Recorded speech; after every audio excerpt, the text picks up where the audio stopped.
everyone, and welcome to Transatlantic Watch Party, a movie podcast in which Dan in Canada and myself, Cara, in the UK, watch a film separately and then get together to discuss it. And this week we are discussing 2018's Hotel Artemis, written and directed by Drew Pearce. It was his feature film debut. He is also British, very exciting for me. And we got here through Jenny Slate from Marcel the Shell with Shoes On. The Artemis is a secret hospital for criminals. This place was built on trust and rules. If you knew what she could do to you with just that cup of coffee. You're lucky this place has rules.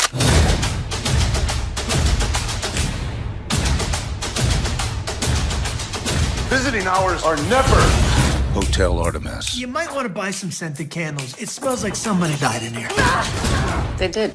In theaters June 8th. And nominated for no Oscars. Usually, sometimes you go like nominated for this many Oscars, and we had a bit of a run there of Oscar-nominated movies, and this one, no. No, I will always tell you if it's been nominated for Oscars, but this one, no. Okay, here's the overview. As rioting rocks Los Angeles in the year 2028, disgruntled thieves make their way to Hotel Artemis, a 13-story members-only hospital for criminals. It's operated by the nurse and no-nonsense, high-tech healer who already has her hands full with a French assassin, an arms dealer, and an injured cop. That's pretty good. Well, yeah, she doesn't already have her hands full with the cop. That she turns up later. And also, I think using the words disgruntled, is it? No, they're injured. I mean, yeah. If I got shot, I'd be pretty pissed about it. But still, I don't think disgruntled is the right word. That's good for me. Yeah, good catch. All right. Yeah. So what did you think of it? I was surprised by how much I enjoyed it. Me too. Like it just did not do well, I don't think. It was certainly not something I really had ever heard of. And this is kind of my, like, I'm glad we're doing science fiction finally. I don't think we've done a science fiction film in this podcast yet, because I do love science fiction. So this is right up my alley. It's also one of these films set in the near future, which I usually love, although I have some issues with the way this one does some things. But I think it was pretty good. Overall, pretty good. Yeah, it was like I just went in with no expectations. To be fair, I went in with low expectations, which is probably why I enjoyed it as much as I did, because I really wasn't expecting much, because I'd never heard of it. Even with all the people it starred, I'd never heard of it. And I always do think, and I think I've told this story before, but I went to see A Knight's Tale, which I know everybody loves, and I do not, with a friend. She had read the reviews. I had not. The reviews were terrible that she had read. So she really enjoyed it because she was expecting something awful. And I went in with no idea and I hated it. That's interesting. Yeah, it's funny how the preconceived things can really affect the way you view the movie. I think, part of the reasons I went into this with an assumption that it was bad because there are so many good actors, but I'd never heard of it. So you'd think that, it must be bad then. And that happens a lot. Like you'll have somebody who's just not a good script or not a good director, and nobody's like really trying very hard. But that wasn't the case in this. I thought most people in this are trying. Again, everyone gives some pretty good performances. The story is interesting enough. I have some issues with some elements of the story and the level of technology that this hospital has. But other than that, I liked it. Yeah. Do you want to talk us through who was in it? Let's start with the characters. Yes, of course. We start with Sterling K. Brown as Sherman, otherwise known as Waikiki, as the guests in this hotel are named after vacation destinations for some reason. We have Jodie Foster as Jean Thomas, or otherwise known as the nurse. Sofia Boutella as, is it Nice? She's named after the place in France. She's French, so she's named Nice. I guess. That's the vacation destination she's named as, right? Okay, I get it. I get it now. Dave Bautista as Everest. Is that a vacation destination, Everest? Well, no, it's the vacation destinations are the rooms for the guests. So Everest is not. He works there, and when they first arrive, when Sherman and Lev first arrive, and Buke, she goes, "Oh, this guy, he's Everest. Guess why?" And I think it's just because he's massive, because he's American. Okay, very, very fair. And then Zachary Quinto as Crosby Franklin, my least favorite character in the movie. Absolutely wasted Zachary Quinto in this. Then we have Charlie Day as Acapulco. Just outstanding work from Charlie Day. I loved him. Brian Tyree Henry as Lev, who is known from his room name Honolulu, and he is the brother of Sherman. Jenny Slate as Mo, the cop. And Jeff Goldblum as Orion Franklin, Crosby Franklin's father, also known as the Wolf King, also known as his room name, Niagara. And then Baroness Kenny Choi as Buke. You absolutely can't imagine how excited I was when I saw that he was in the cast. We can't imagine how excited I was for you when I saw it. I mean, it was just as I'm watching the movie, I'm like, is that Chimney? Is that Chimney? Holy crap, Chimney's in this. And it's like, geez, you're not in it for very long, but it was just fun to see him. And yeah, I thought you would enjoy that too. Yeah, I knew he was in it because I looked at the cast list before I saw the film in sort of preparation of like, where could we jump to next? Just to get some ideas. And I did a little squeal of excitement. Kenneth Choi, who once commented on one of my videos on TikTok, my bestie, Kenneth has Choi. he done any other movies other than this and 911? Like he's just done this. Like he's not really. So many movies. He was in the recent terrible thing. I was like, should I make us do it? Mercy. You know, the whole AI judge thing that Chris Pratt did recently. Yeah. He's in that. Okay. He's also in definitely two Marvel films. He's in Captain America: First Avenger. He's one of the. Right. Yes, that's right. He's got one of the original. Oh yeah. And he is also the head teacher in Spider-Man: Homecoming. Right. You're right. And he has the same surname, so I think he's like playing his own grandson or something. You know. Oh, very cool. All right, never mind. I thought it was. So he's done loads of stuff. Kenny Choi. He's always filming. He's like booked and busy. That boy. I love it for him. Right. So that's all. That's the main players. So should we dive into because plot?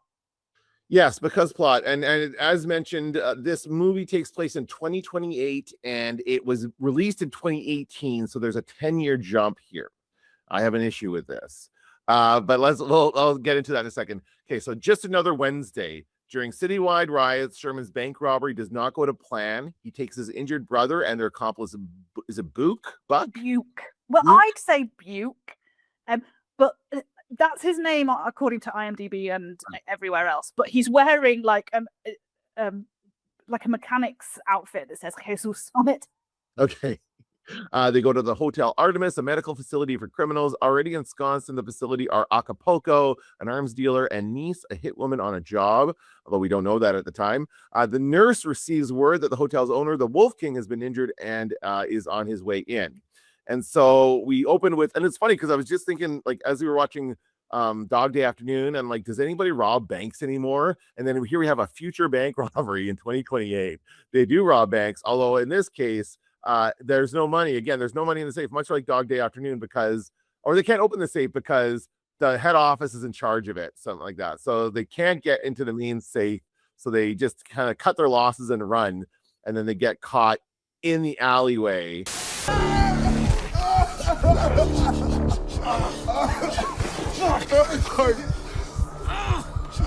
fuck do we do now, Sherman? I got a plan. I need to make a call.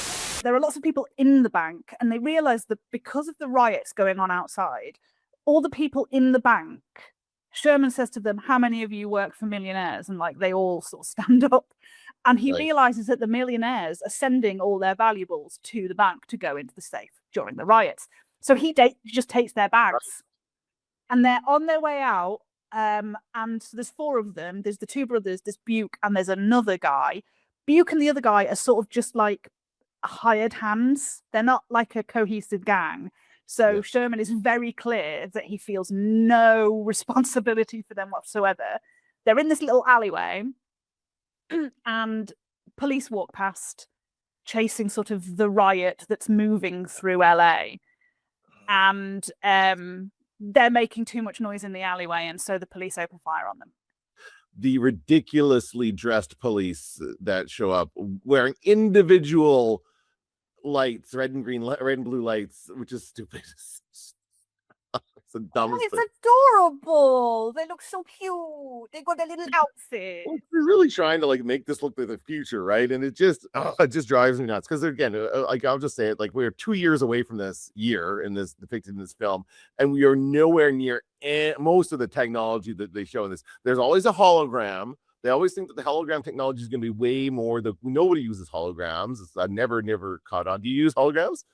Me in my everyday life constantly. But there is a show in London, an ABBA show, which is holograms of ABBA, yes. and it's meant to be absolutely brilliant. So yes, that technology at work at concerts and stuff, that's true. But this was like, at first I noticed like in the lobby of the bank or whatever that they're robbing, there's this big holographic thing. I'm like, that's just not something that people do. And the other thing I have an issue with in this setup is the riots, these vague riots that are the continuous threat coming at them, which really have no effect on the plot at all, because none of them are injured in the riots. Although I think maybe Jenny Slate's character is, right. She is. So sure, fine, she is, but she could have been injured another way. You didn't need to have the riots for that. And then the riots never reach them. And it's just this, and when you do see them, it's like it's a protest is what it is. It doesn't seem like a riot. It's a protest of people saying, free the water, free the water.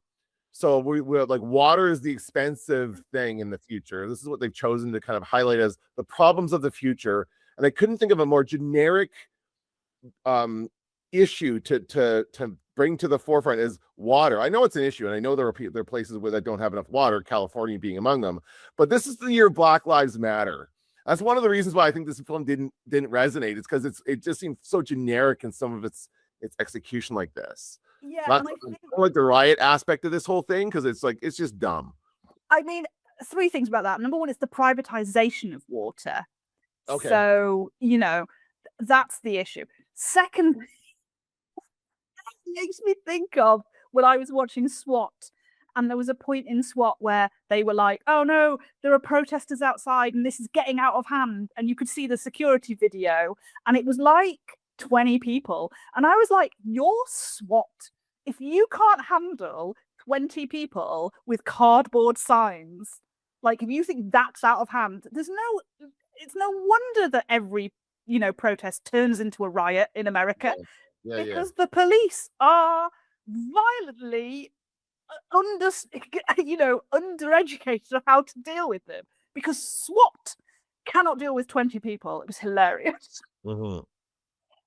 So yeah, that's my other thing. It might be, they say it's riots, it looks like protests, but the police will always turn a protest into a riot if they can. I feel like this movie was written a lot longer ago, and it took a while to get into production, and then they didn't bother updating some elements of it, because then I just want to set it like another 30 years in the future. You could have gotten away with a lot of this if they made it another 30 years and not tried to. There's some elements of this. There's a point at which some guy says, I think it's Charlie Day's character says, I'm going south to the wall.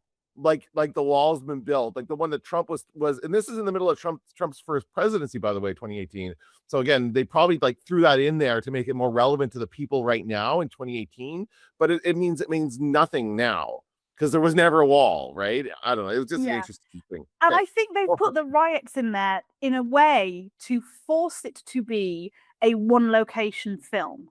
But they already achieved that with Jodie Foster and her agoraphobia, right? That whole thing that comes up. Like, I think they did that. And that was a very clever way of keeping her there.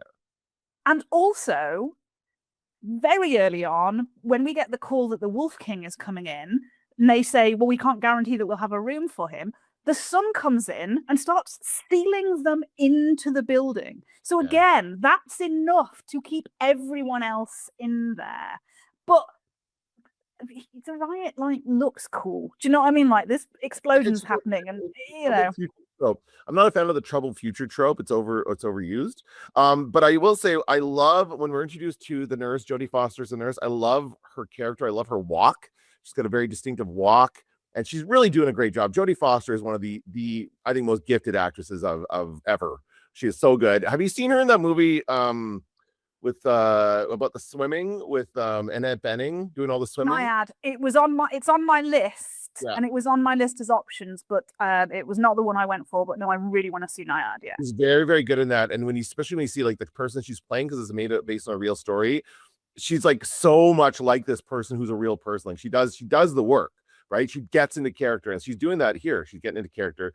And so she gets to we get to see her though. She gets the call for the two guys coming in, the two guys, Waikiki and Honolulu, have memberships, but Kenneth Choi does not have a membership. It's not up to date or whatever, or maybe he doesn't have anything in his wrist, but they're supposed to scan to get in. She only lets them in. They're not allowed to have guns. He has to take his gun out. But basically, she won't let him in, and she has to call Everest to come take him out and get rid of him. At first I thought he killed him. I thought he'd give him a shot to like knock him out. But there's a shot where he's leaving in the elevator and the elevator closes, and I'm like, are his eyes open? Like, did he kill him in that with a shot of like something lethal?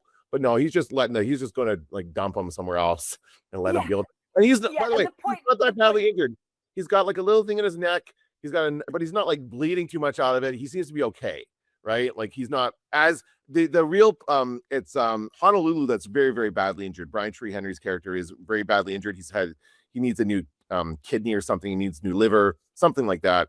And whereas Sterling K. Brown is not that much. He's got a couple of gunshots. He's okay, but it's mainly his brother that we're worried about here. Yeah, because Sherman Waikiki had a Kevlar vest, so when his brother's getting shot, he throws himself in front of him because he can take the shots, or at least a little bit. And why didn't his brother have a vest? Why have you got a vest for yourself and not for your brother? But yeah, he needs a new liver. Yes. When she tells Everest to take Kenny Choi out of the building, he's like, why do I have to do it? And she goes, you need the exercise. And that's funny because he's Dave Bautista. He goes with fat and he gets all in his head about it. He's like, what are you talking about, fat? I work out. He gets, and you see him muttering about it in different parts of the movie. I think that's hilarious. He keeps calling him fat ass, which he absolutely clearly is not.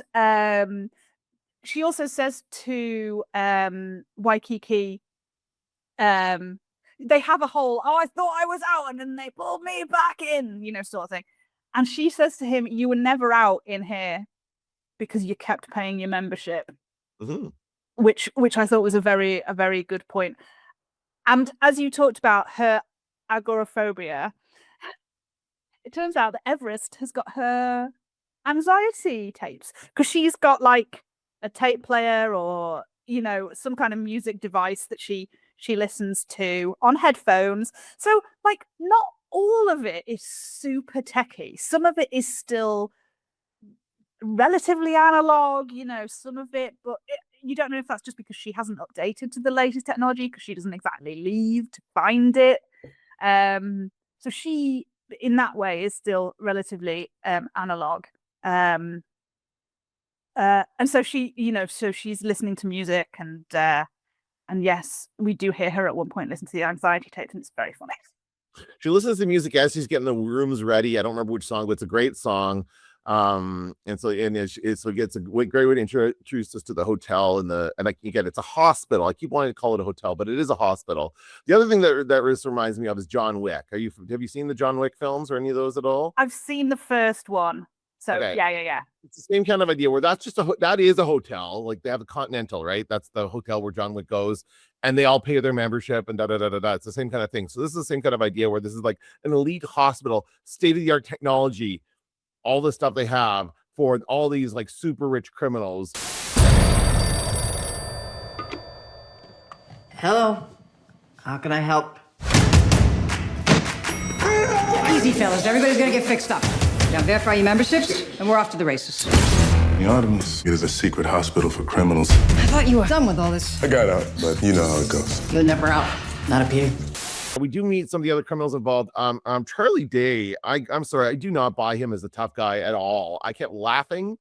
I laughed at the exact same moment that there's another moment where they both laugh at him. I laughed at the exact same moment. I'm like, I'm not buying this at all.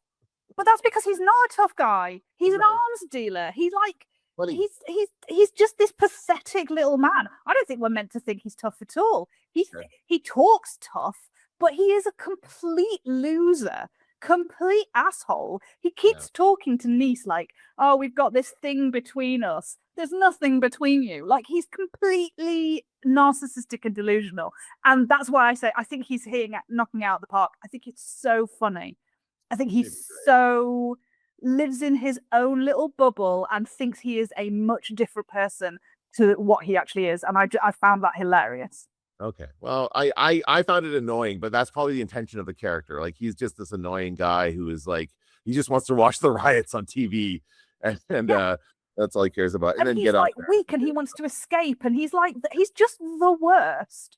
And he gets, spoiler alert for the end of the discussion, he gets the best death. Yeah, you're right. You might be right about that. The other line from this area that I really liked was when she says to Waikiki, I'm about to play laser tag in his rib cage.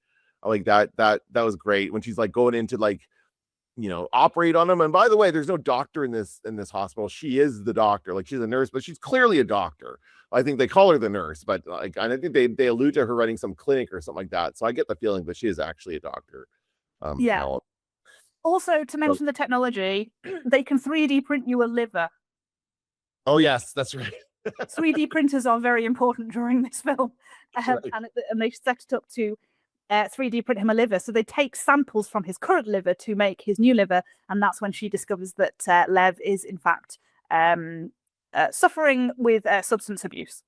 That's right. Yes, he's been using. I wrote Hakuna Matata, buddy. I don't remember the line. I can tell you exactly that because I wrote that again. Acapulco, when he's talking to the nurse at one point, he says to her, cops kill poor people and poor people kill cops. That's the circle of life. And then as she's leaving the room, she says, he's like, why isn't the television working? And she goes, there's a television in the common room that is still working. And he's like, I don't want to go to the common room. And she's like, Hakuna Matata, buddy. And he's like, oh, I like that. Yeah, that's sweet. We discover that during this point that the hit woman has shot herself in the arm to get into the Hotel Artemis in order to carry out a hit. We don't know who it's on yet, but she calls into her Detroit client, and I enjoyed the fact that the Detroit client who are asking her to kill someone is the Motor City Waste Disposal. I was like, yeah, she's disposing of waste. I get it. That's good. I like it. And she's asking for more money for inconvenience. Like she does it again later in the movie too, where she calls him and asks for another 30% just because, right? She's just gouging this person. Yeah.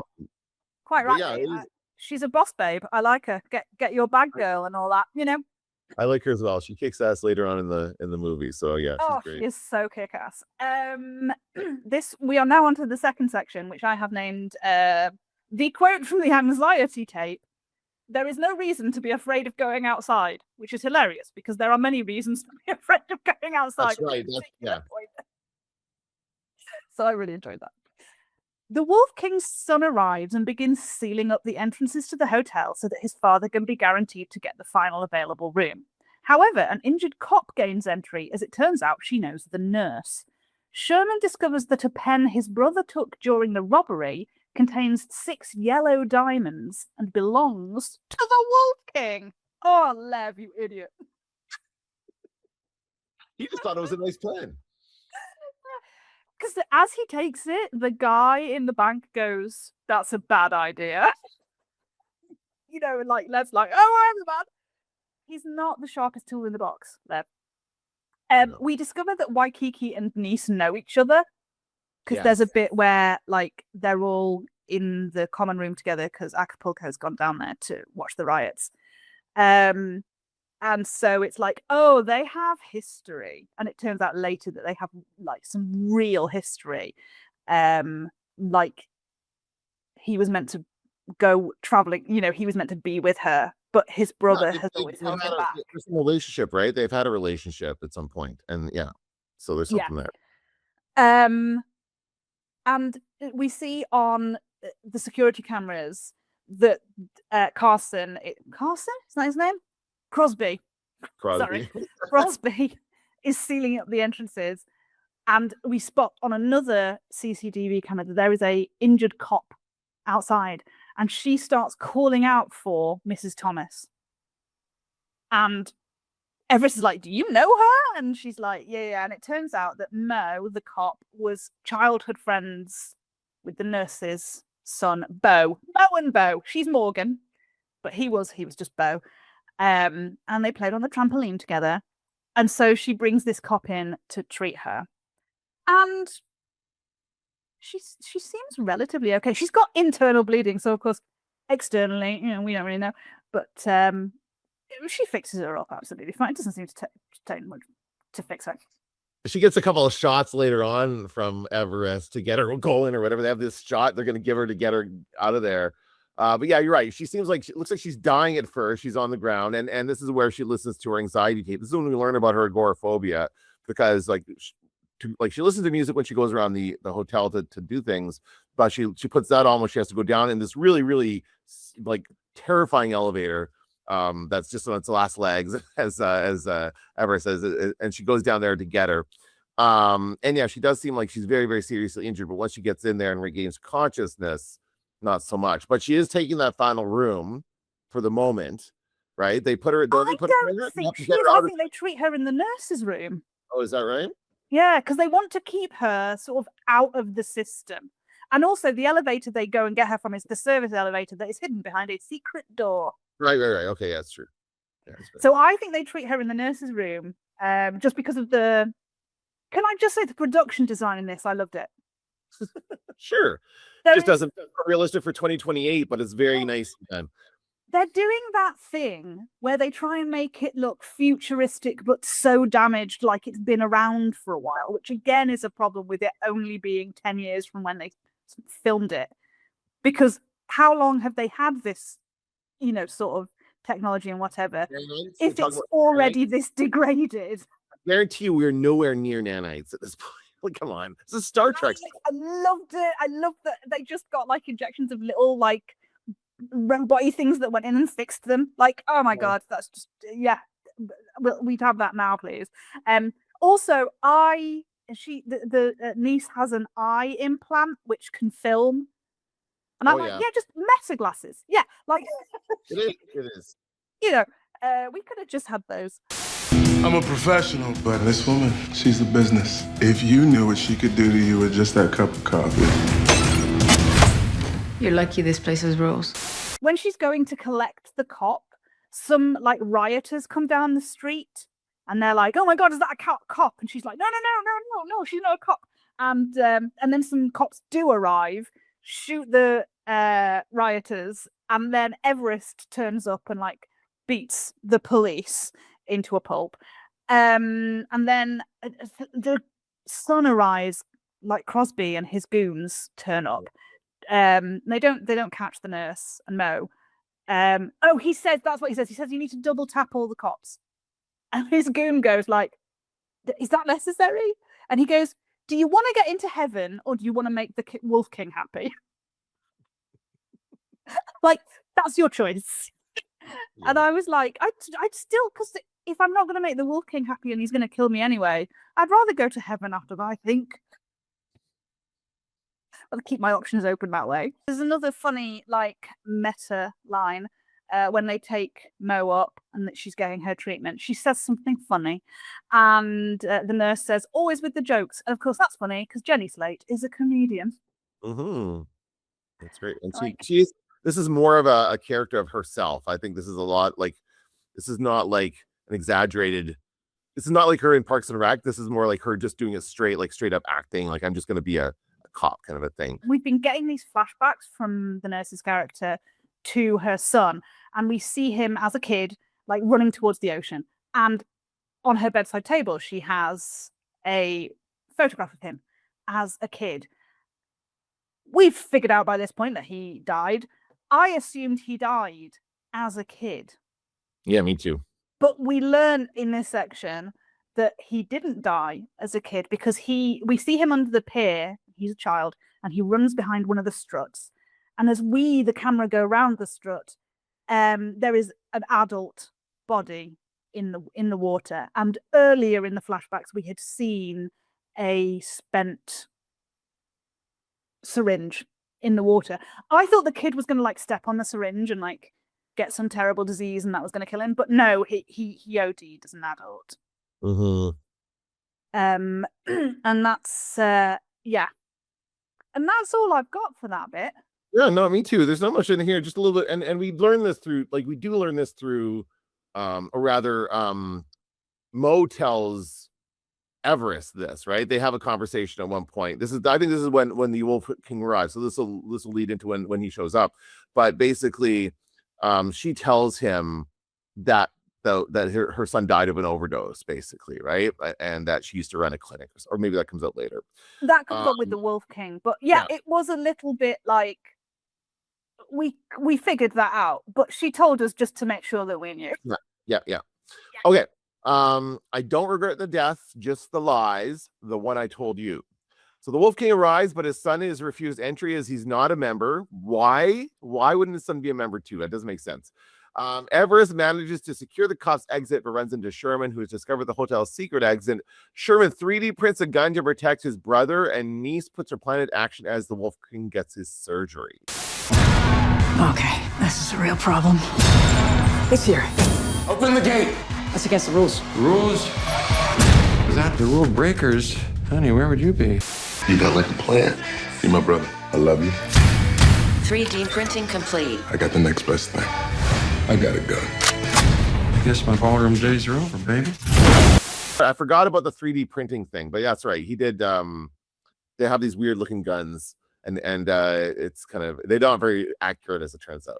He hijacks his brother's liver printing situation. That's right. Yes. He like stops that and prints a gun instead. You can print internal organ, or it can print a weapon. Either one. It can just switch. You just have to plug it in.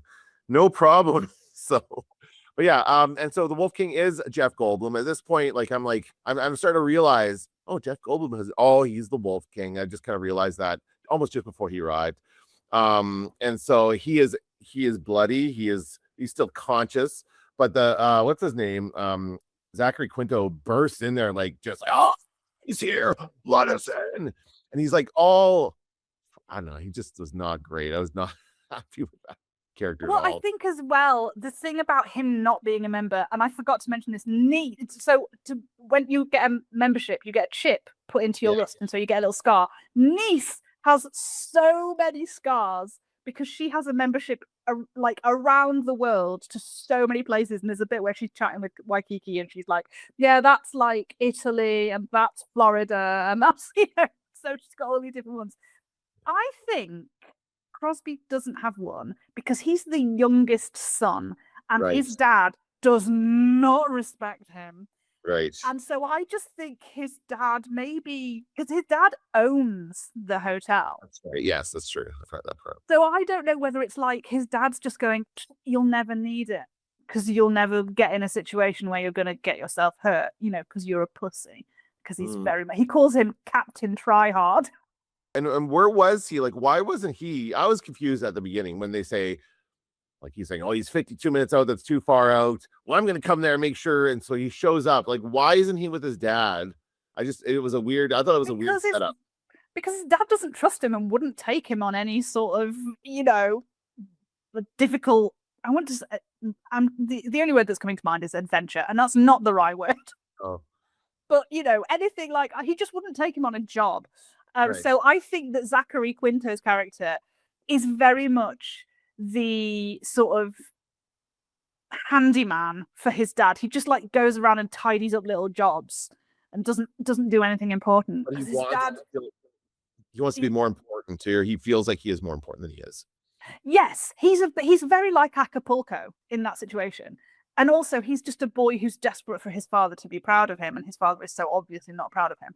And he says something to him when his dad gets taken in and they're talking through the bars.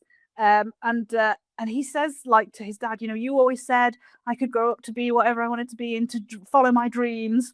And the Wolf King says to him, it's bullshit like that made you grow up so soft. So,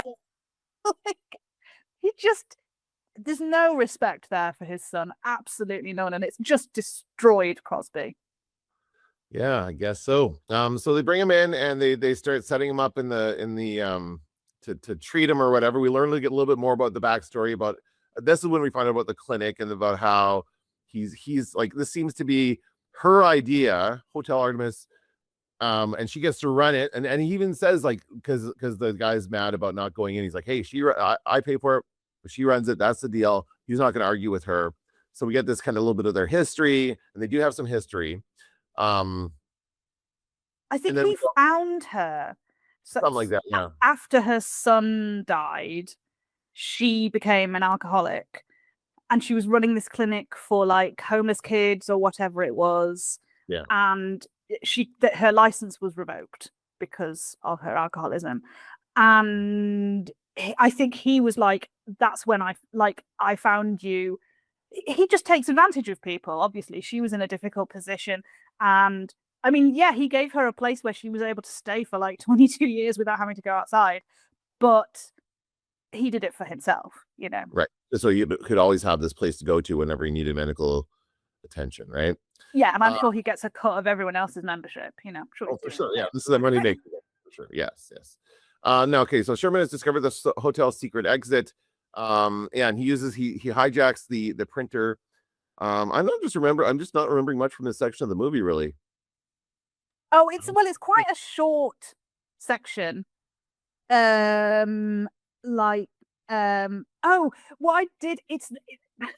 I did like is she's like says to Everest, the nurse says to Everest, when I give you the sign, get rid of the cop. And whenever somebody says that, I think, have you pre-agreed what the sign is? They never mention what it is. And then she gets the Wolf King into his room and goes, code blue. And Dave Bautista goes, the fuck is code blue? And I'm like, you didn't bring the sign is code blue. And like Jenny Slate has to go, blue is in cop, maybe? Yeah. And you also need to define what getting rid of means, because that could mean different things depending on what it is. But basically, she does mean get her out of the building, not to kill her. This is when they have the conversation about kind of her backstory and about her son as he's getting her out of there. He gives her a shot of go juice or whatever the hell it is, adrenaline, I'm gonna say. And then get out. Go juice, I love it. Oh god, I could do with some go juice. That'll be amazing. It'll get me through life much better. Yeah, you got all kinds of technology that does not exist in real life. Yeah, and like I don't think there's a particular reason for Sherman finding the what I like to call secret tunnel. I think he's just like being nosy, but it's useful information for him to have. But I don't think he's currently looking to use it right now. Except he does want to get his brother out of there, so maybe that's what he's looking for. Yeah, he wants to get his brother out of there because they've got the Wolf King's diamonds, and the Wolf King is now in the building. That's right, which is terrifying for them. We also get conversation between the Wolf King and the nurse as he's sort of like getting prepped for surgery. And he's talking about her ex-husband, and she's like, "Oh, he's had 2 wives since me." And they're both nurses. The Wolf King says, "Do you want me to take him out?" And she goes, "He's in Florida. Life already took him out," which I thought was a great line. Yeah. And as he is drifting off to sleep, as he is being sedated for his surgery, this is when we get the line, "I don't regret the deaths, just the lies. The one I told you, Bo, great name." I had to rewind it 3 times to figure out what he was saying. So he's like really drifting off, but I was like, "Oh, there's something to do with," and I was immediately like, "Oh, he killed her son," which, as it turns out, he did. Yeah. So we will skip to the next part where everything kicks off. Apparently, you guys don't know the rules. Visiting hours are never. What's going on? Where's my father? Can't save everyone.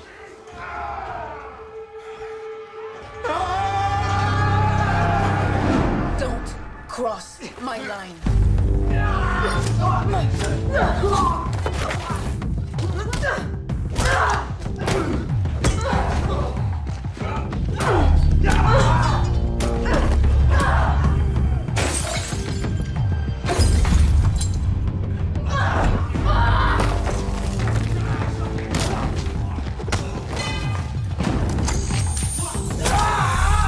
One of my favorite lines of the whole movie. They bought your death. Don't give them your dignity for free. Lovely. The Wolf King reveals the truth of her son's death to the nurse before Niece's power outage hits, killing Lev. She assassinates the Wolf King and is threatened by Sherman for causing the death of his brother.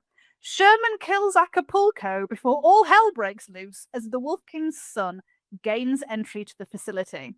Sherman and the nurse escape, killing Crosby on their way out. Everest is shown to have survived, and a shadowy figure crosses the screen during the credits, suggesting that Niece may also have made it out alive. Oh, that's what that meant. Okay. Yeah, I didn't know who it was. I was like, is that one of the goons? Like, is that one of the Wolf King? Like, and they're going to go and get Everest. But Wikipedia and IMDb both said the suggestion is, are we meant to think that Niece survived? I was like, I still don't know. So yeah, as the Wolf King is waking up from his surgery, the nurse gives him more of the sort of sedative. She basically truth serums him. And she goes, I never told you his name. Never told you my son's name. How do you know? And it turns out that this kid, as a grown-up, but he stole one of the Wolf King's cars. And the Wolf King says, like, you know the rules. If you take something from me, I gotta return you to the ocean, which seems like a really weird rule to live your life by. Very, very harsh. For like, I can get like some kind of punishment for stealing something, but like that's, I don't know, that's a little overkill. I just think it's wildly specific. Like, I gotta return you to the ocean. Like, not I'll have to kill you, but specifically, you have to end up in the water. Like, we can't just kill you anywhere. Like, if it's a landlocked environment, we're going to have to drive you for a long time because we got to get you into the ocean. It's just really specific. That's funny, yes. But that's probably what gives her the clue, right? Like, he does die in the ocean. Lev is on life support, which is why he dies when there's a power outage. Yeah. He is very awake and with it for being on life support. But hey, it's 2028, so that's just how things are going to go. And then the lights all go off, the power gets down, and he just goes, and he's dead. That's it. Sherman is pissed, obviously, because he gave up a life with Niece to look after his brother, essentially. Yeah. And now Niece has killed his brother. It's all coming full circle. So because of the power outage, the nurse leaves the room Niagara that the Wolf King is in, and Niece comes in, straddles him on his hospital bed, brings out a shard of glass, and she's going to cut his throat, and she's filming it. She's like live streaming it to Motor City Waste Disposal, and he's like, hey, I can pay you more than they're paying you. And she leans into him and she says, they bought your death. Don't give them your dignity for free. And I just think that's absolutely brilliant. It's just and then she just very slowly slits his throat open.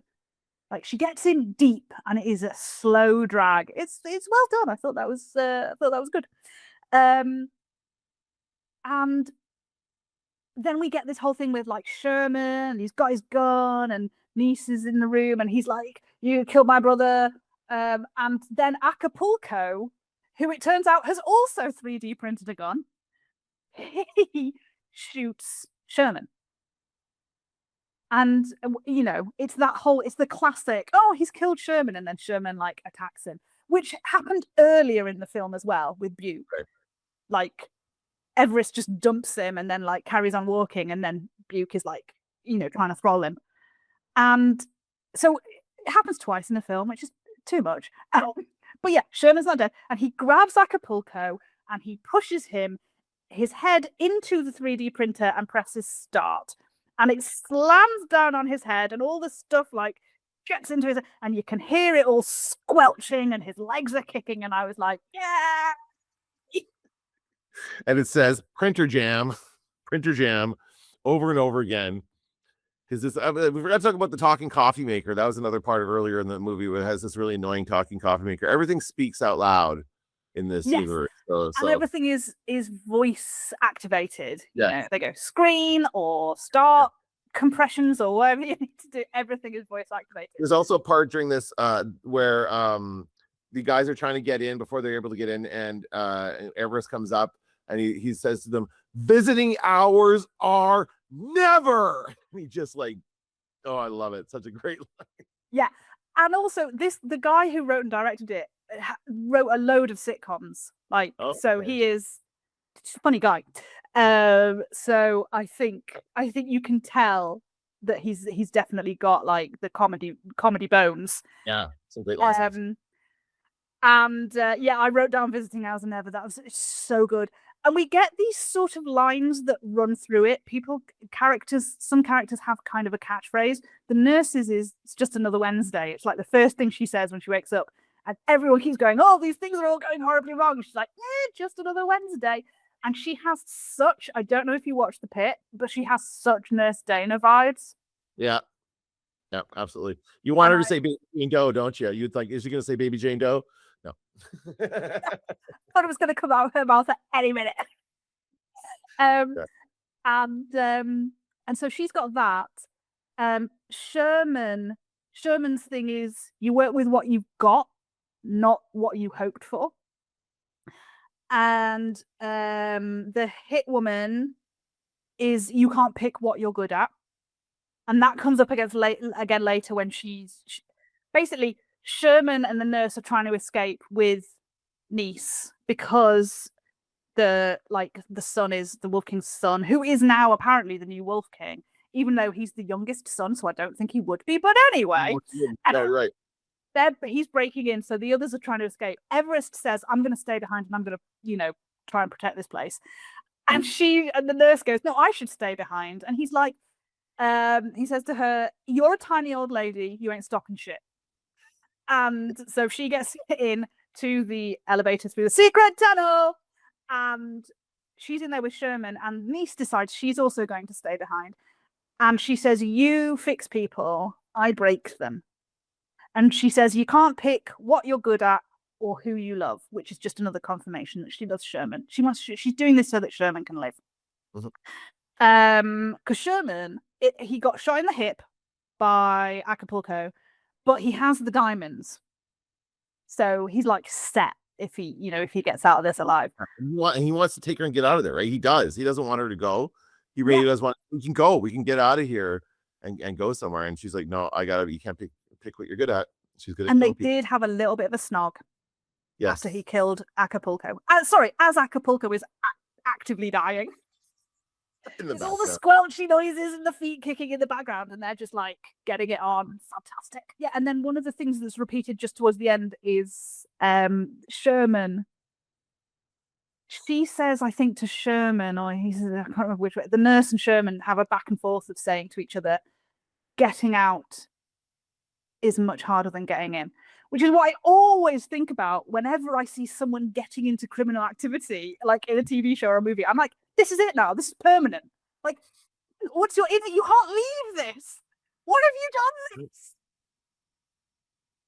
So that, and I think it comes like she says that to him, and then when they're in the lift and they have to leave, and she's like, I've lived for 22 years, and he says getting out's much harder than getting in. They run into Crosby. And he's like, you can't leave, you killed my dad, even though she didn't kill his dad, the hit woman killed his dad, but he's not bothered about, like, the details. He's not smart. And so the Sherman says to him, hey, I've got all these diamonds, you can have them, and we go free. And he goes, you can go, she has to stay. And they spray him in the eyes with some medical stuff. And then she, like, elephant tranquilizes him. Baby fucking elephants. Yeah. That was the Chekhov's gun from earlier. Even though it had already kind of been Chekhov gunned, because we know about it, because Sherman needs that to get his brother out, because his brother's suffers with such substance abuse that he needs baby elephant tranquilizers because his tolerance is so high. So we know that, but we've already Chekhov's gunned that because the brother uses it to get high. So for it to come up again later, I was like, oh, it's a double Chekhov's gun. That's very fun. Oh, the fuck happened tonight? People broke the rules. No guns, no gas, no bombs, no insulting staff, no killing the other patients. And no cops? I met your friend. She's not my friend. She knew my son. I didn't know you had a kid. Yeah, I used to. 18-wheeler story. And so he's like lying on the floor, like, you know, foam coming out of his mouth, awful stuff happening to his eyeball, and they're like escaping. They get to Sherman's car. He says, "Come with me," and she's like, "No, I'm going to stay here because otherwise he's going to look after all these people." And I'm like, "You could look after anybody anywhere. For God's sake, get out of this city." And as she's walking back towards the riot, she puts her headphones back in and starts listening to music. And I'm like, now is not the time to cut yourself off from your surroundings. Fair point. Yeah, that's not a good idea. But She's going to be wiped out immediately. Well, but here, like, and we skipped the awesome hallway fight scene. Like, there's the like she niece just and Everest kick ass as these idiots are bashing their way into there. They're breaking through the wall. They're doing all kinds of stuff, and then she just kind of takes them. Like, she's just as brilliant. I like a good hallway fight scene. I think it's done quite a bit, but I think this one was good. What I didn't get was she kept saying, "Don't come over my line," which was like a reference to her conversation with Waikiki, where he'd said, like, I had a line and I couldn't cross it, or, you know, something had come up there about a line. But her line was just in front of her. And I was like, that would make more sense if your line was like at the end of the corridor where they're coming down. Yeah. They never had a chance to get over her line. She immediately stepped across it.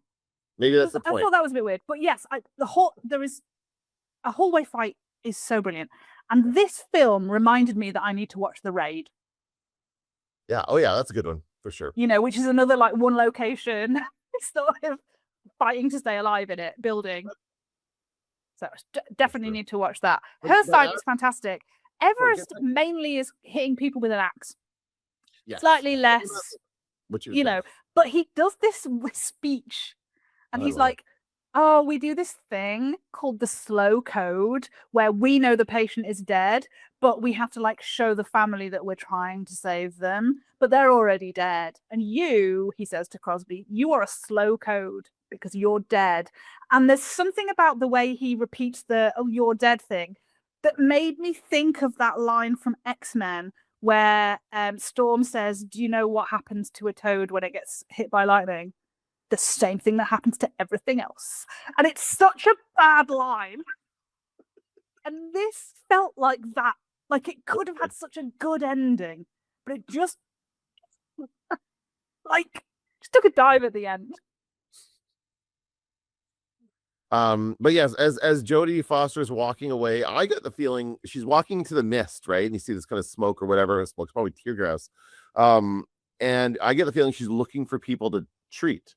Like she just wants to go and help people, medically treat them and heal them. That's all she wants to do. And so she's going back in, and I assume to set up the sequel, which never came because this is a box office failure. And they didn't follow up with a second one. And they had as she's walking away, she said to Sherman, "I'm never going back in the Hotel Artemis." And as she's walking away, the sign comes back on, and Everest puts the sign back on. Yes. Yeah, and all I thought then was, well, you should go back because there is so much medicine in there. And you've killed the two owners are dead. I mean, we don't know who the actual son of how many sons he had or who the actual next Wolf King is, but he's got to be better to deal with than those two guys. Right? Well, even just now, she can get in there now and grab more supplies to take into the riots. But I still think, even if she is like hopping from body to body and she's not like in the midst of things, I did, like, I thought on so many occasions, I thought, oh, something is going to happen. Like, as soon as they came out of the building, I was like, and they started crossing the road, I was like, both of them are going to get hit by a car. I just had this idea. So when she was like just walking into the mist, listening to her music, I just expected, you know, like a big lorry to go, you know. Didn't happen. She, you know, and also the first song we hear is as she's setting up the hotel to begin with is oh my God, all the leaves are brown, Oh yeah, California Dreaming by the Mamas and Papas. California Dreaming. Yes, thank you. Yes. Yep. And the other two, they're like, it's very much that sort of vibe, the sort of 60s vibe. But I didn't know what the other two were, but it was, they were great songs. Yes, very good. Good soundtrack. Okay, so that's the movie, right? That's the Hotel Artemis. And by the way, all this, and I didn't make any reference to the Artemis mission, the moon, which I wanted to do last week and I forgot. I almost forgot this time, but another reason I chose this movie is because of the name Artemis, and there was a moon mission recently, Artemis, but that had nothing to do with anything. It was just the name of the hotel. No, but this was then sort of vaguely sci-fi-ish. It wasn't in space, but it was sci-fi. So, still fun. I think you're going to be mad at me because I didn't pick the sci-fi film I could have picked for where we should jump next. But what I would like to know first is, what did you give this on Letterboxd? I gave it a 3.5 out of 5. I think it's a decent movie. It was better than I was expecting. Much better than I was expecting. I also gave it a 3.5 out of 5. I like where we agree. Yeah, that's nice. And so, yes, one of the films I've never seen that I thought, I really must see is Contact. Oh, okay. With Jodie Foster. And I thought, oh, perfect opportunity. But then I looked into Jeffrey Goldblum. And Jeff Goldblum has been in everything. And the first thing he was in is Death Wish, the Charles Bronson film. And I looked at that and I was like, I'd love to see Death Wish. Like, I've heard about it, but I know nothing about it. And Hope Lang is in it, who we saw in Blue Velvet. But I looked at the cast and I was like, it's going to give Dan a really hard time. And I gave you such a hard time with Marcel the Shell with Shoes On that I went for another one. I looked at everything on Rotten Tomatoes and I just went with the thing with the highest score. And that is The Player. Oh, okay. Which with Tim Robbins? Tim Robbins is in, yes, I know that. I'm familiar. First of all, I have to also say that Christopher Guest is in Death Wish as well. It was Christopher Guest's first role. So like there's all kinds of connections to this podcast with Death. I bet you we'll come back to Death Wish. So don't worry about that. That is hilarious. Christopher Guest is in Death Wish. That's so I almost picked it when we were coming off of Best in Show. I almost picked it because of that, but then I went somewhere else. Sorry, what were we watching again? So we are watching The Player.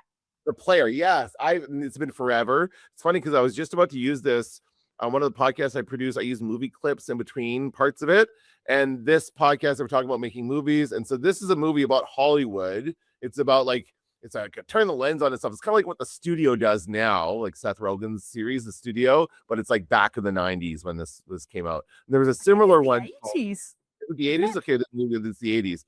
There's a similar movie. I ended up using quotes from a Kevin Bacon movie called The Big Picture, but it's a very similar idea where it's like this young, hot director, all this stuff in Hollywood. And so Tim Robbins is a producer, basically, and we got to see him navigate. And I think there's a ton of cameos in this. So you're giving me a huge gift of like all these different people to choose from. I'm sure there's going to be like so many different people to choose from in this one. Okay, well, thank you.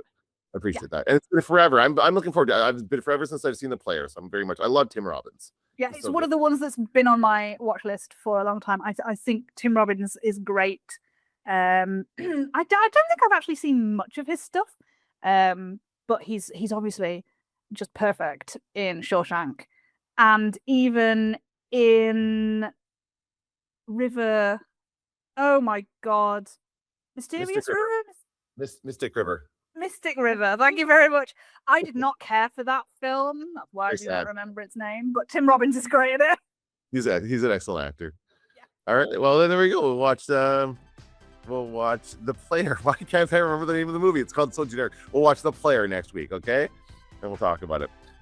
Okay, that's going to do it for this episode of Transatlantic Watch Party. Thank you so much for joining us. Until next time, keep watching movies.